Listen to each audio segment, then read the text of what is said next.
All right, all across the country, there have been a growing number of laws restricting the rights of LGBTQ people. A recent example of that would be the Florida legislature passing the controversial Don't Say Gay bill earlier this month. The bill limits the classroom discussion of sexual orientation and gender identity in grades K through third grade.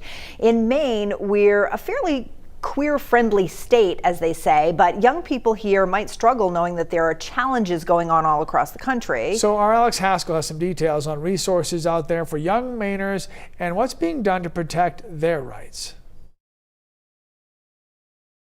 This is having a very clear impact on our youth. Dr. Julia McDonald says that impact can vary depending on where you live. Oftentimes, rural areas have a little bit less exposure to queer, non-binary, and trans youth. Meaning more barriers for those questioning their gender and place in society to getting affirming and inclusive care. But organizations like Maine Transnet offer the Youth Discord server, which is a safe online space for teenagers. Other programs and services exist as well. We've had cases where the teen will go by a different name at school or at home than they do here. Joshua Westco is coordinator of the Bangor YMCA Teen Center. We are a teen program, a drop-in center for ages 12 to 18. We're open Monday to Fridays, 2 p.m. to 6 p.m. Days and hours for teens to be themselves, no questions asked. If they're not feeling like they're necessarily accepted at home or at school or something, this is the place for them to go to be accepted, to be around like-minded teens.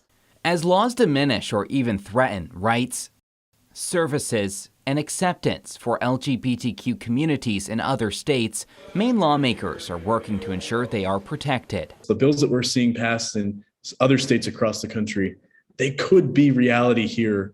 Maine Speaker of the House Ryan Fecteau says lawmakers like himself have passed laws to ban conversion therapy, stop the ban of trans athletes in girls' sports, and as of this week, took steps to protect the privacy of transgender Mainers. We want to support our young people and we want to make sure that they feel loved and supported and affirmed, and that they shouldn't feel like they can't call Maine home. And Dr. McDonald, who you heard from at the beginning of that story, also mentioned some resources for parents on how they could be better allies. She says they can go to the trevorproject.org. We'll have that web address and a list of resources on our website a little bit later on this morning.